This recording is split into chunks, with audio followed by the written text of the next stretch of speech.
Hello? Hello? It is what it is. Baby, my shit then. Brittany Renner. Oh, man, please. Brittany Renner. You need some help, baby girl. So what happens when you have a woman that was raised in the age of social media? You give her a baby with a man that has a $48 million contract, and then you put her in front of a microphone. You get Brittany Renner. Remember back in the day, the late great Tupac had a song, All Eyes on Me. That was a jam. That's still my jam. I love that song. But the point I'm getting at is, going back to Brittany Renner, she likes attention. Now, as I was watching this, shouts out to MTR. He covers a lot of different videos, and I use his content a lot to give you the psychological aspects. So shouts out to MTR. Go check out his channel. But he was breaking down an interview with Brittany Renner. It seems like she was having a psychological episode. And I saw people saying, is she bipolar?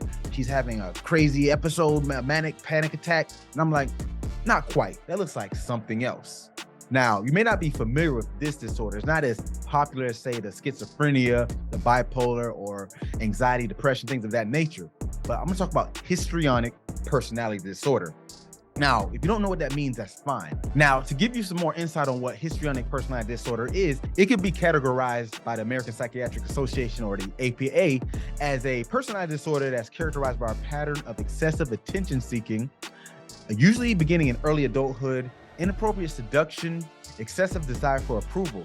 People that are diagnosed with histrionic personality disorder are typically very lively, dramatic, they're enthusiastic, extroverted, and flirtatious. So before we even get into it, does this not already sound kind of like Brittany Renner?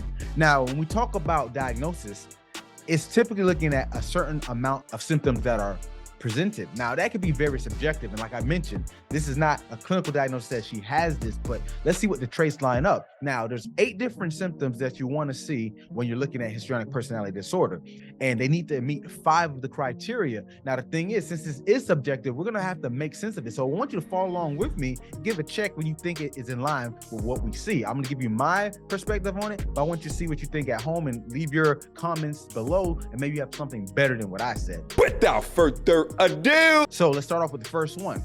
Now, they're uncomfortable in situations in which he or she is not the center of attention. Just the simple fact that she does a lot of podcasts, she's always trying to be in the media, she posts a lot, that right there can be it. But let's look further in the clip that I'm going to present here. They asked her about PJ Washington, who's the father of her son, and she said about 2 words about him before immediately talking about her negative perceived experience of pregnancy. PJ just got an amazing contract.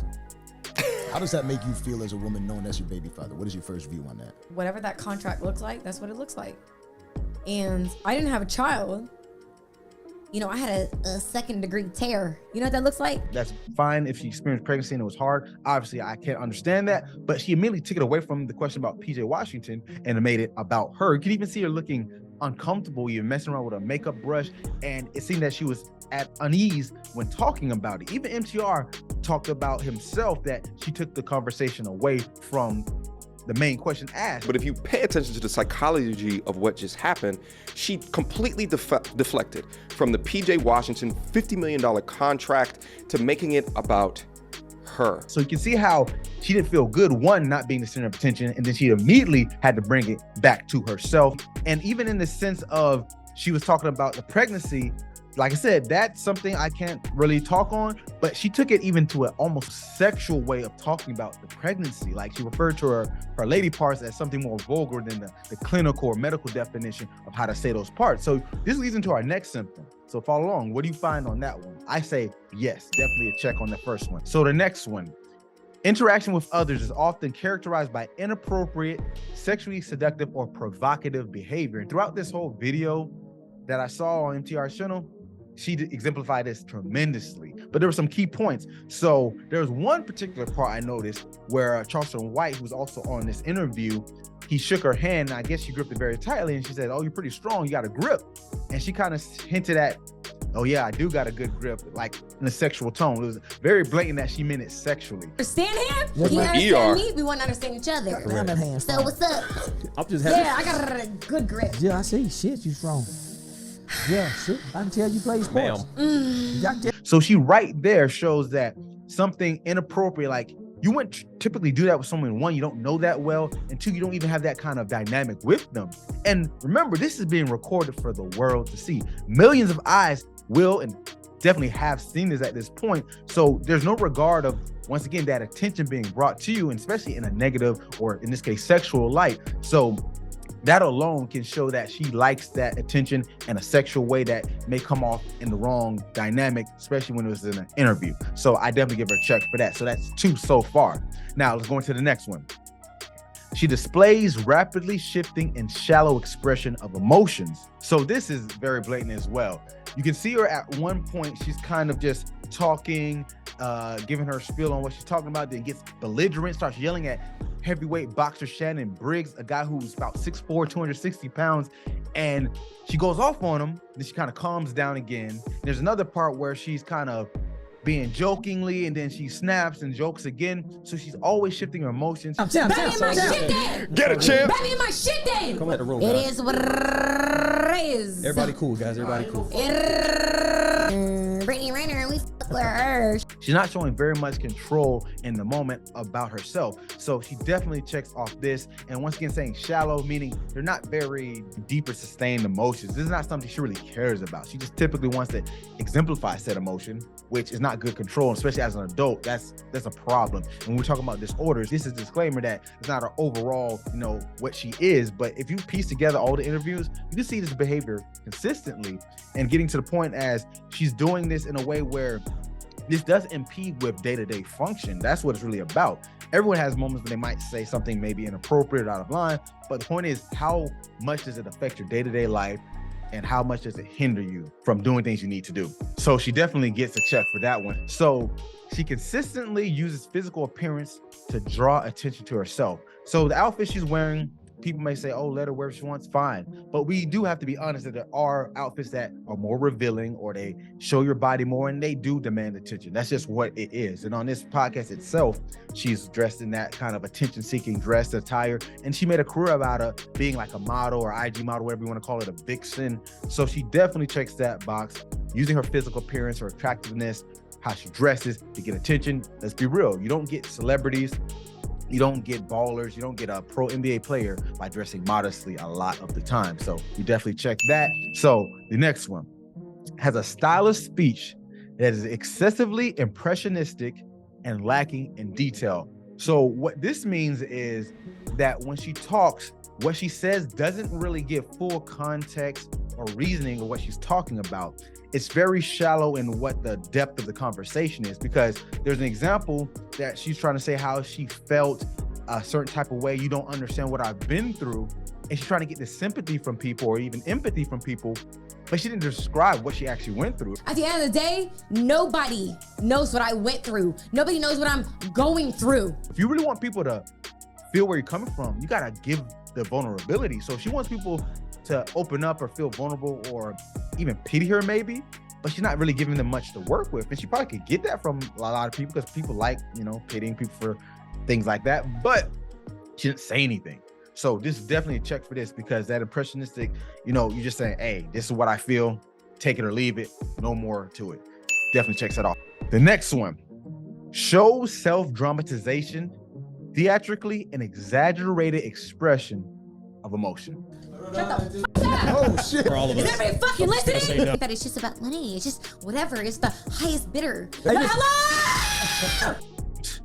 That's the easy one. Definitely check that one off. But in the video, you see her voices. She's giving a lot of high pitch, like mimicky voices, childlike. She starts screaming when she doesn't like what she hears. She throws objects at people.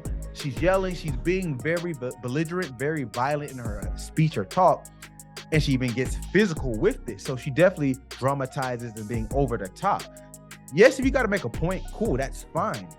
But if you really have to push it home by doing things that are not necessary, being extra, as most people will call it, then that's a problem. That's not how people communicate in a real social situation. And you really don't get far with that. Maybe it gets clicks and views, but it definitely doesn't get you where you need to be. And outside of a podcast context, if she does this behavior, most people are going to be turned away, because a lot of times with histrionic personality disorder, they're very sociable. They can communicate but they do it in a way where it's demeaning to other people and doesn't make them feel welcome because they got to make it about themselves. But it's to the point, like say narcissistic personality disorder is not necessarily just look at me because I'm the best. There could be hints of that in there, but it's more so look at me because I need that to feel better. Can you not see this with Brittany Renner? I think so, most definitely. So definitely check her for that one. So the next one we have is suggestible or easily influenced by others or circumstances. So this is a perfect one. She wrote a book, like a video vixen type of book of this is my life, dating celebrities, ballers. And it was kind of in the essence of Karen Steffens. So that's a woman who's known for very similar traits in the early 2000s. They say she's the more recent version of Karen Steffens. But basically, she definitely has influence to keep up with the times. So if someone who's impressionable or they're suggestible or influenced by others, they're going to just follow the trends. They're going to do what's hot right now, and it feels good. They have, a lot of sense of instant gratification. They can't wait, and they have to go with the flow, and that's a problem. Because she's talked on other podcasts about how going with the flow, doing what felt good, giving herself up to so many men, it felt bad now, but looking back, it's like hindsight's 2020. But in the moment, she just was doing what felt good, what everyone else is doing. That was the common thing in college, is do what you want and deal with the consequences later. So she definitely gets a check for that one. So the last one, she considers relationships to be more intimate than they actually are. So this one, you can kind of say a little bit in the video you might have seen. There was times she was jumping on Charleston White being suggestive sexually. You can even see that, with the water, talking about, being wet. Isn't that Miss Ma'am? No. Wait a minute. I did nothing for that. Wait a minute. So we can see how it's taking that dynamic that really wasn't a sexual or intimate one, but taking it further. So that's not a full extent. So let's go further. So looking at just history of dating, I mentioned like with the book and all that, she dated a lot of famous guys. Now, a lot of times when you're dealing with famous guys, athletes, celebrities, rappers, actors, things of that nature, there's a lot of superficial things going on. It's not saying you can't have a deep connection with these celebrities, but these men typically just want what's easy. And since they have so many women throwing themselves at them, they're going to say or do, sometimes they don't even do that much, to get what they want sexually. That's just what it is. Now, given her idea, she probably took that as, this is going to be my man, we're going to fall in love. Maybe deep down in her head, she thought that was going to happen with PJ Washington or even other men she's dated in the past. And this is a problem because if you think automatically that if a guy gives you attention, whether it's slight attention, romantic attention, sexual attention, or just being nice, you take it as he wants me. And I can give an anecdote from my own life. I actually had a client when I used to be a personal trainer way back in the day, and she definitely exemplified a lot of these symptoms. But she was going through a lot with her relationships, her family. And then one day she took it out on me, as in I didn't show her attention. And it turns out deep down she liked me. She confessed this to me. Now it makes sense. And I was actually studying my doctorate at that time. So it's coincidence that I was learning this disorder while this was happening. But basically she took my trainer-client relationship, me just being nice, counting the reps and all that stuff. I did that with everyone in the training group. But she took it way more than it actually was. And when I showed attention to other girls in the group, she got jealous and stormed out and took it out on me, left. And then her mom ended up calling me. That was just a crazy scenario, but you can see, going back to Brittany Renner, maybe that happened to her. Like I said, this is all speculation. So number 8, I'm not going to give to her because that's harder to speculate. But 7, I found 7 different symptoms, traits that she exemplified of histrionic personality disorder. So if you've been following along, how many do you have? Did you have at least 5? Did you see all of them? Did you have at least 2? I know you saw some. So like I said, this is not meant to be a diagnosis. I don't know what's going on with her personally. I don't see her every day, so I can't make that call. But it was just an interesting take. And Mediocre even said it in like, she needs help, and that's fine. I'm obviously an advocate of mental health and things of that nature. But when we look at it, we got to stop giving these people this type of attention because like I said, people mention her being drunk, but even without alcohol, if there was alcohol involved, I get that. But even without it, she shows a lot of these traits. So that's something to consider. So yeah, all in all, this is an interesting video. Mediocre tutorials and reviews. Go check out his channel. He did a great job. I love covering his videos from the psychological perspective. So if you enjoyed this, make sure you like, comment, subscribe to my channel. And always, guys, get your mind right.